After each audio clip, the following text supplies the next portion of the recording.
So welcome to the final instalment of our epic wild boar hunting trip to Hungary. So, whilst the trip itself was pretty epic, unfortunately the hunting at the end of it wasn't so much. A little disappointing. But we'll come on to that in a minute. But what it was is an exciting journey to get there. Not only did we have a huge amount of fun at WMS Firearms training at Andrew Venables, we got to select some really cool equipment, and then we had that epic road trip across Europe, so all great fun.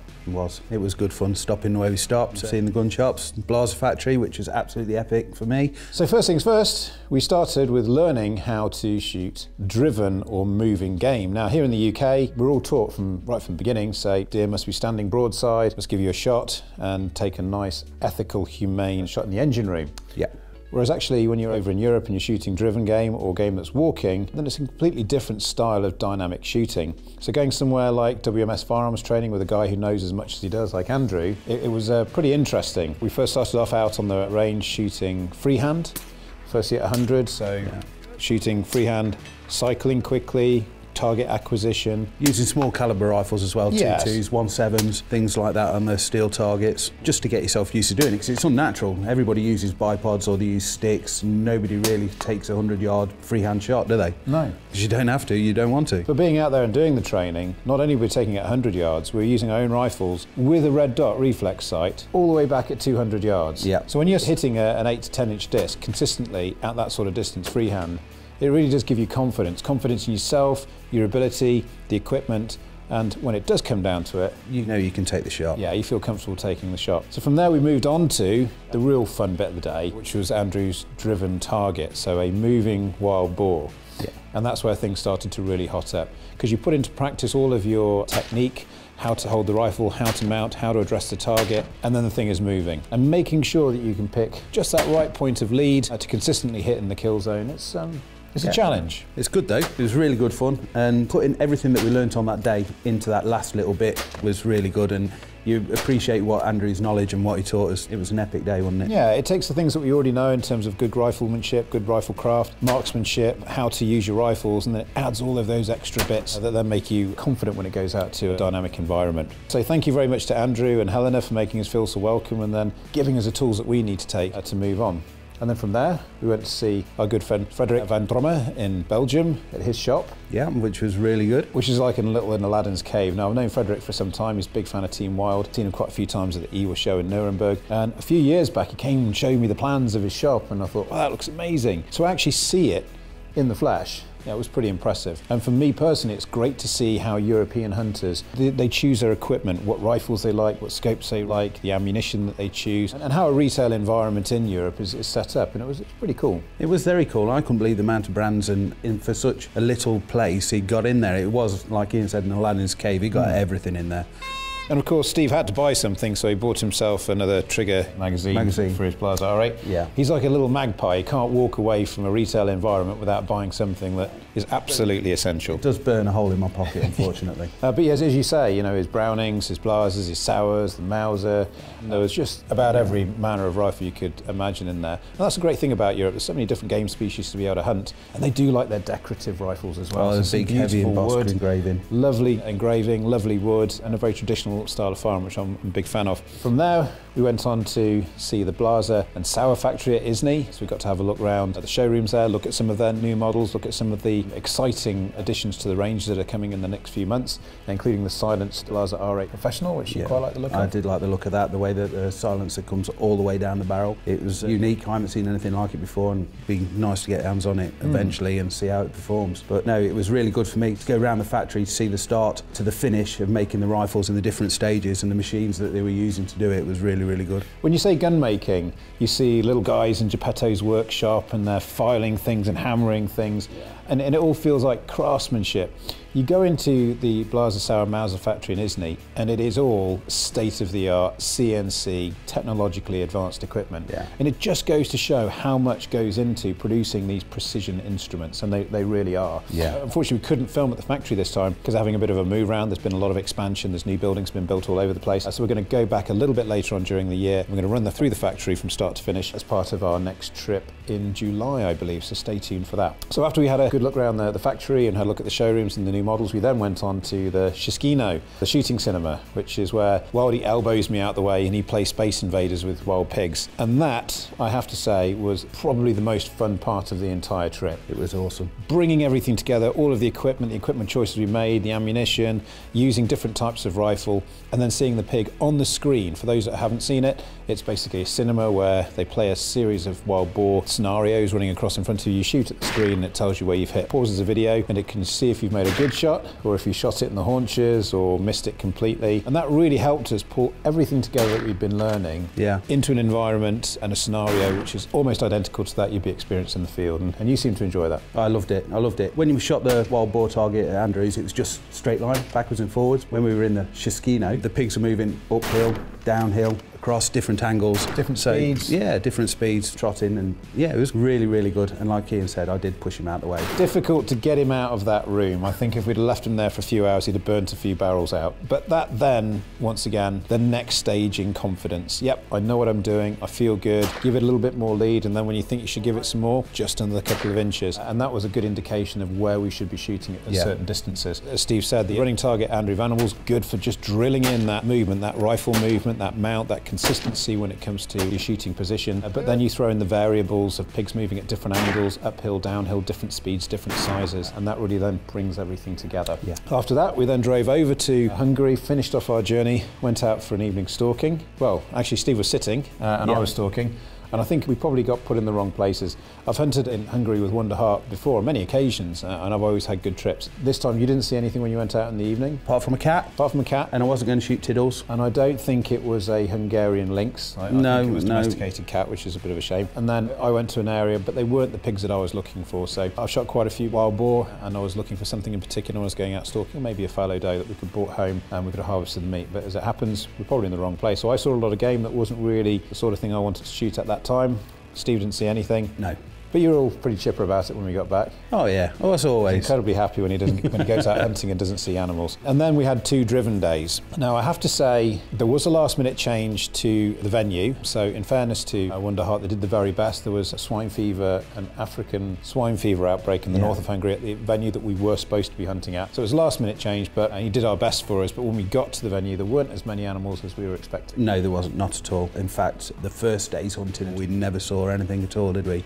I think there was one boar shot, and that was shot by one of the locals. I don't think any of our hunting party did see anything at all, but it was a bit disappointing. But like I say, they did the best that they could for us in the timescale I think that they had. Yeah. So I'd rather have a change of venue than a cancelled trip, to be honest. And I know that Thomas takes his responsibilities to his clients very seriously, and I'm sure that had he have been able to make a different choice, he probably would have done. Yeah. But then on the second day, a few more animals, and I think we ended up with 20 in total in the tableau, which is pretty good. I think we had 97 shots in total. So yeah, it wasn't quite what we were expecting, but I think at the end of the day, it finished off pretty well. We met some amazing people. A lot of the other guys that we hunted with were pretty cool. And that's the great thing about these mixed days. You can pull people together from lots of different walks of life, lots of different locations, and then we all get together and have a bit of fun. Yeah, it was good for me. I know we were late in the season in February. It's basically the last hunt that they were doing anyway on the driven boar. But it was cool for me because there was a lot of keepers there, like myself. And because our season's finished over here with our driven birds, so it was good that they were there and all from similar walks of life. So it was good for me. And we had a few parlinkers which helped the evening pass on. So. Certainly. So parlinker is a Hungarian liquor type of alcoholic drink which it can grab hold of you and shake you around a bit if you're not used to it. A little bit like having whiskey when you go up on the Hinds in January. It's the first few kind of help warm the spirits, and the second 4 or 5 no.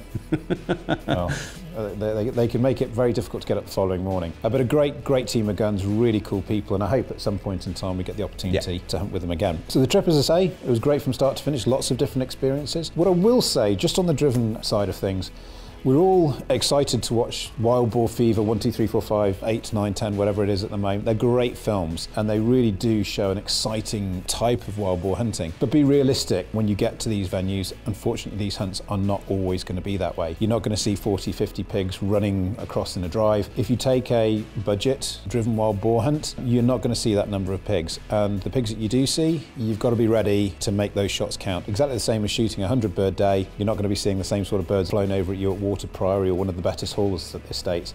And I think it's being realistic.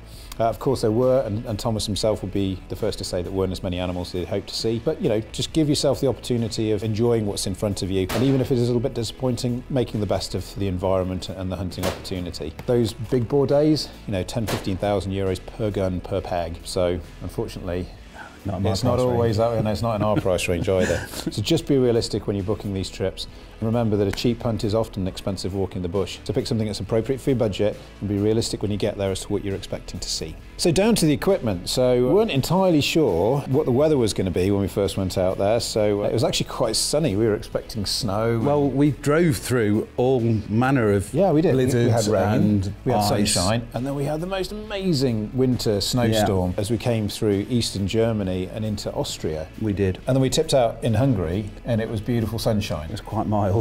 Yeah, it was. So we chose our Deer Hunter Mouflon winter outfit, which is one of my favourites, but as you can see, it's pretty hardcore stuff. This is not for sunbathing or being out in 15 degrees, which I think it was in Hungary. Now, this is a highly technical suit. It's got the salopets, the bib overalls, great for keeping the core warm. That's for me, keeping my kidneys warm, my core means the rest of my body stays warm. It's waterproof, breathable, it's also insulated, all manner of different pockets and storage options. Underneath that, exactly the same as you'd normally expect to see when I'm hunting. Greenock base layer, Dunbar insulating fleece, one of the padded, either the padded gilet or padded jacket, Cumberland Pro insulated gilet or jacket is what I tend to wear. The long version of the Mouflon jacket hangs quite low, mid-thigh level. I have a short and a longer one. I use a shorter one for stalking and the longer one for when I'm sitting in a high seat. It does have flaps that two-way zip that allow you to sit down and the pockets to be able to sit flat onto the top of your thighs, which is nice and comfortable. And really nice touches, such as in this pocket, it has the bullet slides, bullet holes, so that you can quickly take bullets out and you can reload. But it's all about, once again, layering up appropriately for the environment you're in. Now, whilst this is still quite warm and insulated, it has pit zips, so underneath the arms you can unzip to allow more airflow through there. But the reality is, if you stood out there in bright sunshine, you're going to get a bit warm in this gear, and then as soon as you start walking to go back to the trucks, things can get pretty warm pretty quickly. So it's an amazing outfit, one that I'll definitely use for driven hunting again, and I'm going to be using this also in our upcoming trip for muskox, caribou, Arctic hare, polar fox and ptarmigan in Greenland. There the temperatures will fluctuate between 0 and minus 40 degrees Celsius, so this is the ideal suit for that, along with the layering system that I normally use. So as you can see up here, I've also got my high-vis sour cap. That's mainly a little bit of safety, make sure that my fellow guns know exactly where I am. The great thing about hunting in a place like Hungary on an organised trip is they'll tell you your arc of fire, they'll tell you exactly where your fellow guns are. Even if you can't see them, if they're over a ridge, they'll make sure that you know exactly where you can and can't shoot, but always wear a little bit of high-vis to make sure that it's really obvious to everybody around you where you are. So great clothing. I think you enjoyed yours as well? Exactly, yeah. Like I say, it was a little bit warm. And the first day wasn't too bad, there's a bit of snow in the wind, but the wind chill kept it down. But on the second day, it was a bit sunny, but we didn't need to use the quilted jackets underneath. The jacket just on top of your base layer, and your Dunbar was absolutely fine. You didn't need anything else. It kept you warm and toasty all day long. Yeah, so as Steve says, typically we use, wherever we are in the world, whatever we're doing, we typically use the same base layering system. Starting off with the Greenock, it's a man-made fibre, so it wicks moisture very easily. It's also got pile on the inside, so it's nice and warm, it holds a lot of air. Now on top of that, we've got the Dunbar fleece insulating layer. It's nice, thin, fitted material, and so it doesn't cause any unnecessary bulkiness, but it keeps you nice and warm. On top of that, a padded insulated jacket, so the quilted jacket here, which is Cumberland, that's my preferred. You wear the Dunbar though, don't you? Yeah. Which is a very similar sort of cut, but different. And also with the Mouflon series, there's a zip-in fleece and a zip-in quilted option to give you the right choice depending on the conditions that you're in. But that's going to be pretty hardcore stuff, but once again, I might be using that over in Greenland. You'll need that in Greenland, yeah. So the rest of the equipment is pretty straightforward. You shot your Blaser R8 Professional. Yeah, I did, as normal. My go-to rifle. I had a second magazine with it because when they were shooting the Magnum calibers, it only holds 3 bullets into the magazine, which is part of the trigger mech, and 1 into the breech, so only 4 shots. And in shooting driven, you need really get your second magazine in as quick as you can, so I've got a spare magazine, although I didn't really need it. And I got my Hawke Frontier 30 on top, 1:6 by 24, with its adjustable 1/10 MRAD turrets on the top there. It's got illuminated reticle with 6 settings of brightness, which is really, really good when I'm shooting driven. I like to have it turned up on the maximum setting because of the bright light, you can pick it out quickly, and speed's the name of the game when we're doing that. And of course, the R8 is straight pull, which is one of the fastest cycling rifles on the market. So all in all, I love that setup, and it's been brilliant for me.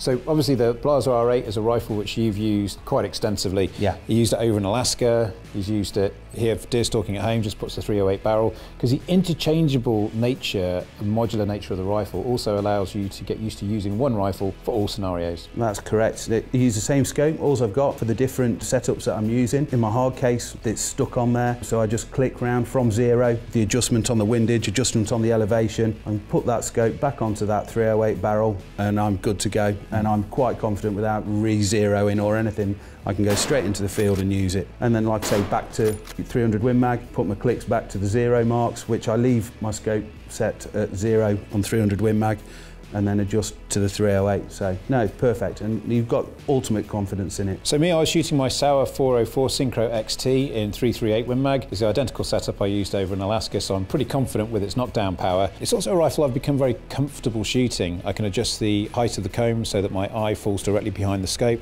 So in terms of raising my gun and my mount, I just need to focus on the target in front of me.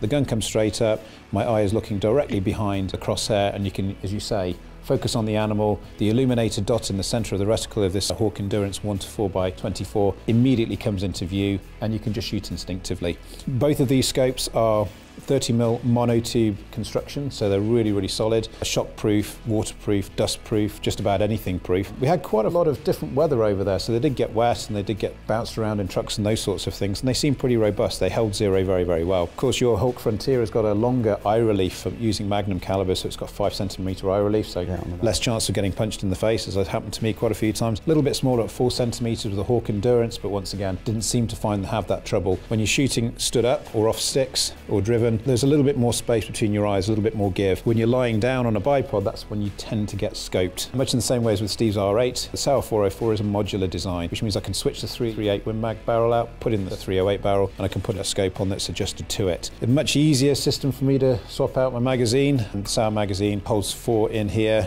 and then 1 in the tube, and I've got 2 magazines that can switch out, so it's a little bit less cumbersome, I'd say, than switching out the trigger mag, but once you get used to both systems, they both work really, really well. So the optics on the guns were good. When we were out stalking, once again, Hawke Endurance 12x56 binoculars. They did the job perfectly. You didn't see any game? No, didn't see any game, but we were looking way until the dark, and in the low light, they performed as well as anything, really. Yeah, it's difficult to say, really. You know, I had quite a few people say to me, you know, are they really good? How do they compare to Swarovski Zeiss or whatever? They work for me if we kill animals. Consistently. You know, other than that, I don't really know what else to say, in that you should just go into a store, pick a brand which suits you, have a look through them. When it comes to binoculars, it's not so much low light level, they've all got a very similar ability, I would say. For me, the most important thing is the strain that it has on your eyes. Can you look through them for long periods of time without giving you a headache, without losing the edge of the sight picture, that chromatic aberration? You know, do you have nice, crisp, clean image right the way to the outsides that you can sit and look for a long time? And if that's the case, then they certainly work for me. Yeah. But all the scopes and all the optics I've been provided by Hawke, well, check out the footage, check out the films, and you'll see the results for yourself. They perform incredibly well. They are that kind of entry to mid-level scope. If you do want something with a few more bells and whistles and you want to part with a few more pounds, you know, that's perfectly up to you. It's, you know, there's some great optics out there and some great choices. But for me, I'm about hunting, killing the animals humanely, and getting back and getting everything skinned out. So I don't need the bells and whistles. I need a good quality, high performance optic in the field that's going to deliver the service that we're looking for. So, ammunition-wise, this might seem a bit familiar to you, but Hornady Superformance SST, Steve's 300 Win Mags are in 180 grains, my 338 Win Mag are in 225 grains. Once again, shot them across in Alaska. Hugely impressive knockdown performance. We know where they're going. The rifles are zeroed and set up specifically for the ammunition, so why change something that you know and trust? If it isn't broken, don't try and fix it. The rifle loves the Hornady. They go exactly where you put them, and they do the job. You give them the whole Hornady handshake, and that's the end of that. Well, all barrels can be a little bit different. I'm not saying that this is going to work in your rifle, depending on the rates of twist, depending on the material, whether you've got a moderator fitted, and everything can be slightly fussy. We just found that these have worked particularly well with us, and not only have they worked well through the rifles and given us that performance on the targets, when they get out into the field, they brought the animals down quickly, cleanly and humanely. In addition to the rifles that we're very familiar with, we've also got our sticks. Now, we both come from completely different angles on this. My Vanguard B62s, they're about 8 years old, hunted on 5 different continents, and they do what I ask them to do. Nice and simple. I tend to just put my binos on them when I'm glassing. I know that this fitting on the top here will fit any rifle that I put into it. They're aluminium construction, which means that they've got that good sturdy left and right if I'm kind of going through rivers and all that sort of thing. And to be honest with you, I'm a bit sentimentally attached to them. Well, it's an amazing repair taping system on them, which is electronic electrician's tape which seems to hold them together. I don't know why, they're 60 quid, I should have just bought a new pair, but they do exactly the job I need them to do. And when we're out hunting for wild boar, even though sometimes you're in a tower and you've got that little bit of support around you, sometimes you're out in the middle of a field, and having the rifle set up in the angle to which you're going to shoot, your arc of fire in front of you, and the ability to be able to just maneuver yourself on the sticks, particularly with this rotating head at the top, very, very handy. Even if you were just going to keep your rifle there, lift it off, push the sticks forward, and then take a shot freehand, which I did on the 180-yard fallow deer that you saw. These are a great solution for me. But you have gone for a slightly more sophisticated and modern version of that. Yeah, my sticks are from Spartan Precision Equipment. They do two different types of this stick. They do the woodland version, which is longer, which I use, which these are. They extend out so I can be so high. I don't need any electrical tape because these are made of carbon fibre. They're very strong and they all stay together and support my great weight, and I go through streams and everything else as well. And they're very light. They weigh in just shy of 980 grams. So for a set of sticks, that's really, really light. They fit by the magnet connection, as all Spartan bipods do. Fit straight into my stock with that hole there and locate. And I love them, as you know. I love them. Take them everywhere, all over the world with me. They're the first thing that go in my bag. So that's my sticks. Yeah, I call them Wildie's gimmick sticks because he likes to have different things, and yeah, you know, I can't afford electrical tape like he is, so I just stay with carbon fibre. So one day when Wildie does fall over and break his sticks, he'll be coming to me and asking for electrical tape, but in the meantime they look pretty strong. And when we're over in Alaska, we hung our rifles on them, binos and all of our clothes to dry, so they've got that really good rigidity. And as he says, you know, you can take off one pole and you can use it as a trekking pole if you need to give yourself that little bit extra support. So you get on very well with those. So slightly different approaches to it. There's no right and wrong answer. It's just a matter of picking something that works for you and a system which you get used to. I have had a look at these. I'm yet to be convinced, maybe because I'm still a bit sentimentally attached to these, but you know, we'll see how we get on.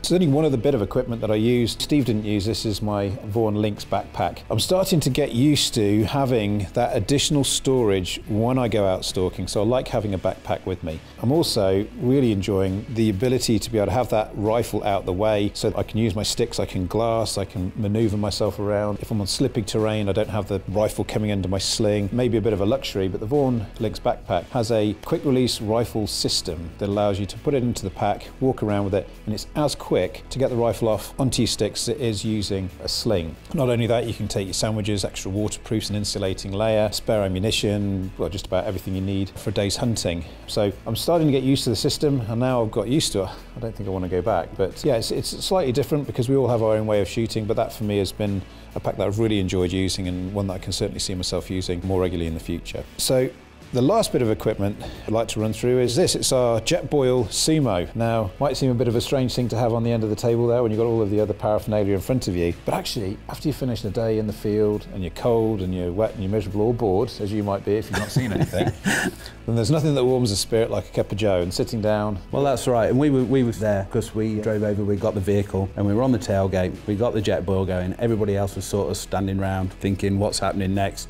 and we had a brew, and it was awesome.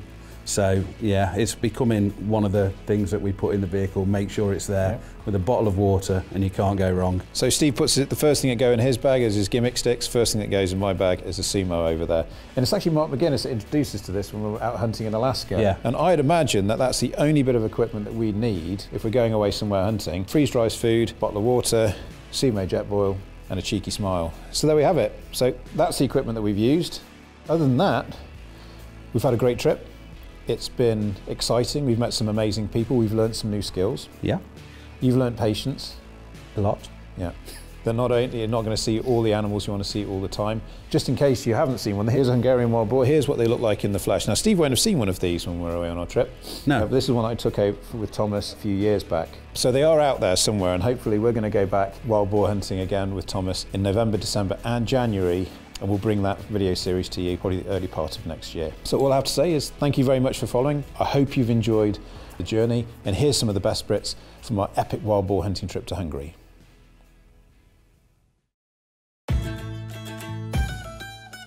Possible to beat.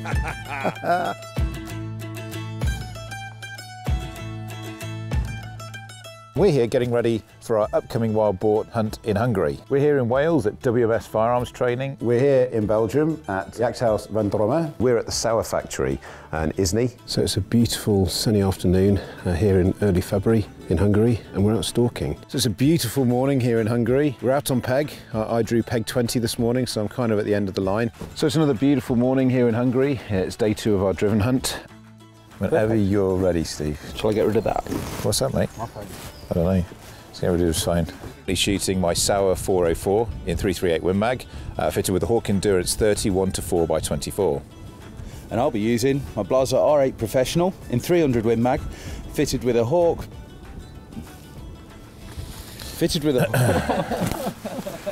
Sorry to do this to you, Steve. Yeah, right. Nemesis Roebuck, middle row, right hand side. Good shot. Oh! Good shot. And again, same animal.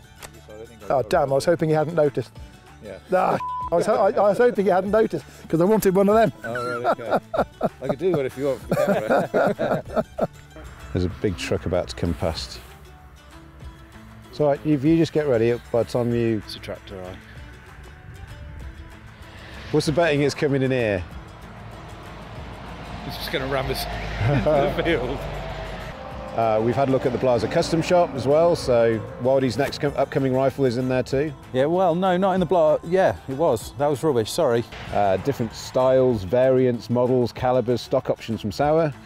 I've also been in the Blaser shop as well, which is absolutely fantastic. Yeah, looked at their new models.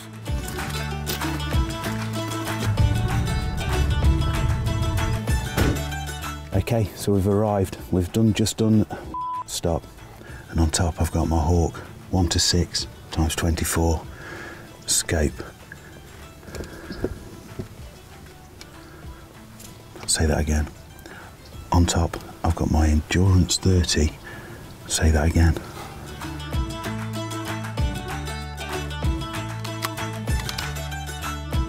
So today I'm shooting my Sauer 404 Synchro XT.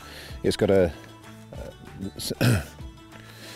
So today I'm shooting my Sauer 404 Synchro XT. I've got it on 6 today because it is quite dull and gloomy, and it picks out the skyline really well.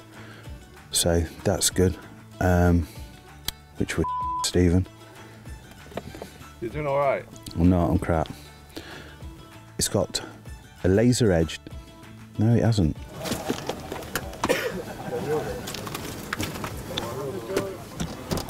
And I can't shut this door for love nor money. So you can take everything you need to your peg. You don't need to take a rucksack. Excuse me. You don't need to take a rucksack if you don't. Come on, rucksack. You don't need to take a rucksack. You can get everything into your pockets. Why don't you go in? I think it's that. No. There we go. We've got it there. Cool. I always take my sticks because even if we're sat in a high seat, they can be used. No, shut up, Stephen. You. I've been going fine to it then, haven't I? Waiting for one to separate.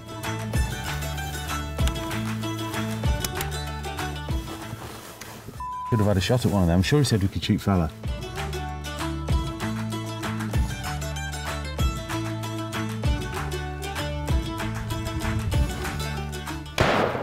Oh, that's a big Kyler.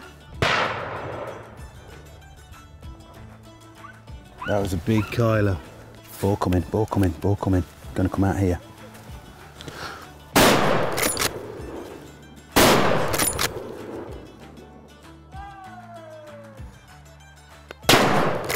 Oh, I missed. I don't believe that. So, that looks about it for today. Well, the trip really. Or not. Okay, so that looks like it's it for today. And the trip really. We're pig gods definitely haven't been with us today. Well, they haven't been with us all week. Drop that. Right, we'll do that again, mate. And there's always tomorrow. Tomorrow, and hope springs eternal, young man. Cheers. Hope springs eternal. That is amazing. You're like a philosopher for that.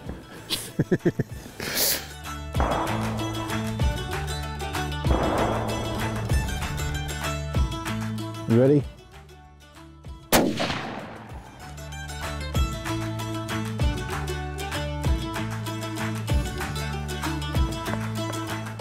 Yeah.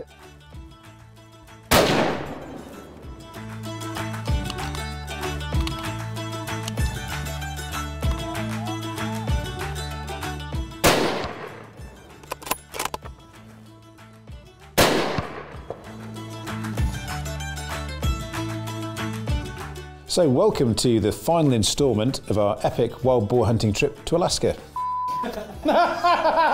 Wild boar hunting trip. It wasn't at all. Hello, hello Christmas, Catch here you we later. come. Oh, these are very nice rifles. Wild boar hunting trip to Alaska, we have to organise those.